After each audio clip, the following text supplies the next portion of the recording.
एक गांव में रामू नाम का एक साधारण किसान रहता था। वह बहुत मेहनती और ईमानदार व्यक्ति था। रामू का जीवन खेती पर ही निर्भर था और उसके पास बहुत अधिक जमीन नहीं थी।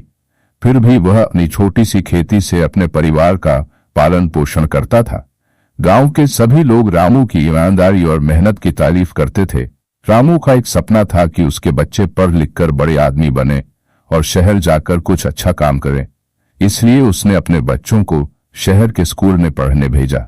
रामू अपने बच्चों की पढ़ाई के लिए हर संभव प्रयास करता था, लेकिन एक साल गांव में सूखा पड़ गया। बारिश न होने के कारण रामू की फसल बर्बाद हो गई। उसके पास इतना पैसा भी नहीं था कि वह अगली फसल के लिए बीज और खाद खरीद सके।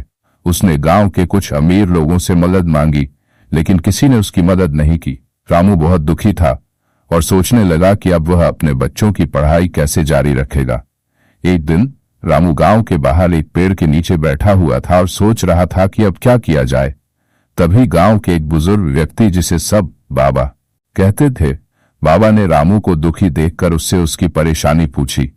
रामू ने बाबा को अपनी सारी समस्याएं बताईं। बाबा ने रामू को समझाया कि कभी हार नहीं माननी चाहिए। उन्होंने उसे सलाह दी कि वह अपने खेत में कुछ ऐसे पौधे लगाए जो सूखे में भी उग सकते हैं, और साथ ही गांव के अन्य किसानों से भी मदद मांगे। रामू ने बाबा की बातों पर अमल किया। उसने गांव के अन्य किसानों के साथ मिलकर खेतों में मेहनत की और नई फसल लगाई।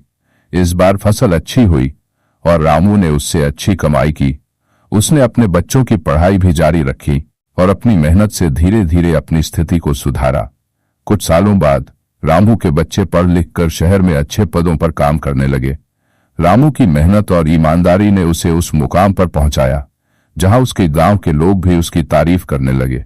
यह कहानी हमें यह सिखाती है कि कठिनाइयों का सामना धैर्य और मेहनत से किया जाए तो कोई भी बाधा हमें अपने लक्ष्य तक पहुंचने से नहीं रोक सकती।